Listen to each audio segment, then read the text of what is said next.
കാടും നാടും. നാട് കാടിനെ നോക്കി പറഞ്ഞു, സംസ്കാരമില്ലാത്തതും ദുഷ്ടരുമായ മൃഗങ്ങളല്ലേ നിന്നിൽ വസിക്കുന്നത്? എന്നാൽ എന്നിൽ വസിക്കുന്നതാകട്ടെ ബുദ്ധിമാന്മാരും സംസ്കാരമുള്ളവരുമായ മനുഷ്യരാണ്. കാട് പറഞ്ഞു, പുറമെ നിന്ന് നോക്കുമ്പോൾ സംസ്കാരമില്ലാത്തവരും ദുഷ്ടരുമാണ് മൃഗങ്ങളെന്ന് ആർക്കും തോന്നാം. അവർ കണ്ടുപിടുത്തങ്ങൾ നടത്തുന്നില്ല എന്നത് ശരി തന്നെ.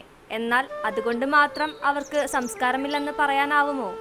സംസ്കാരമുള്ളത് കൊണ്ടല്ലേ അവ സ്വന്തം വർഗത്തിൽപ്പെട്ട ജീവികളെ കൊന്നു തിന്നാഞ്ഞത്. അവ ദുഷ്ടരാണെന്നും എങ്ങനെ പറയാനാവും?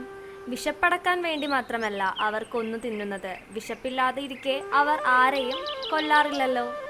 എന്നാൽ നീ സംസ്കാരമുണ്ടെന്ന് പറയുന്ന മനുഷ്യരുടെ കാര്യം എടുത്തു നോക്കൂ. അവർ ബുദ്ധി ഉപയോഗിച്ച് പലതും കണ്ടുപിടിക്കുന്നു എന്നത് ശരി തന്നെ.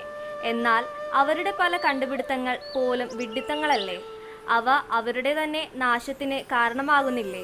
മൃഗങ്ങൾ സ്വന്തം വർഗത്തിൽപ്പെട്ട ജീവികളെ കൊല ചെയ്യുന്നെങ്കിൽ അത് പകപോക്കാനായിരിക്കും. എന്നാൽ മനുഷ്യനാകട്ടെ ഒരിക്കലും നേരിൽ കണ്ടിട്ട് പോലുമില്ലാത്ത മനുഷ്യരെ അകലെ നിന്ന് ആയുധങ്ങൾ അയച്ച് കൊല്ലാറുണ്ടല്ലോ. ഇനി നീ തന്നെ തീരുമാനിക്കുക.